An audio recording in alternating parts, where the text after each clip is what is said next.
মা আসলাম, সাবধানে যাস। এই শোন, কি বলো? আচ্ছা, এই রাতের বেলায় প্রাইভেট গুলো দিনের বেলায় করা যায় না কেন? না মানে আজকাল যা হচ্ছে তাই জন্য বলছি। তোর পড়া হলে না তুই একবার ফোন করবি, তোর বাবাকে আমি আনতে পাঠাবো। আচ্ছা মা বলো তো, বাবা প্রত্যেকদিন রাত্রিবেলা কাজ থেকে বাড়ি আসার পর প্রতিদিন কি আমাকে আনতে যাওয়া সম্ভব? না মানে বাইরে আজকাল যা হচ্ছে, আর কতদিন বলো তো মা এইভাবে বাঁচবো? তুমি বলতে পারো?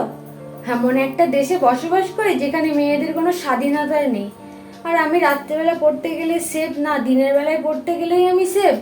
আমরা মেয়েরা না মা কোথাও সেফ না, অলি গলি কোথাও সেফ না, কোনো জায়গাতেই নয়। দেখো মা, এখন ডাক্তার হয়েও না সেফ নাই। সে তো মানুষের প্রাণ বাঁচানোর কাজ করে, সেখানেও সে সেফ নয়, কারণ সে একটা মেয়ে। আর ছেলেদেরকে কেন এসব বলা হয় না? তারা বাড়িতে যতক্ষণ আছে মানুষ রূপে, বাইরে বেরিয়ে যেন তারা রাক্ষস না হয়। তাই বলছি মা, আমাদেরকে না বদলে এই সমাজটাকে বদলাতে হবে। আসি মা, ঠাকুরের কাছে প্রার্থনা করো যেন বেঁচে বাড়ি ফিরতে পারি। আসলাম, চিন্তা করো না। আচ্ছা মা, সাবধানে যাস। দুর্গা দুর্গা দুর্গা, ঠাকুর লক্ষ্মী ঠাকুরের মতো না, দুর্গা ঠাকুরের মতো শক্তি দিও আমার মেয়েকে, ও জন্য লড়াই করতে পারে।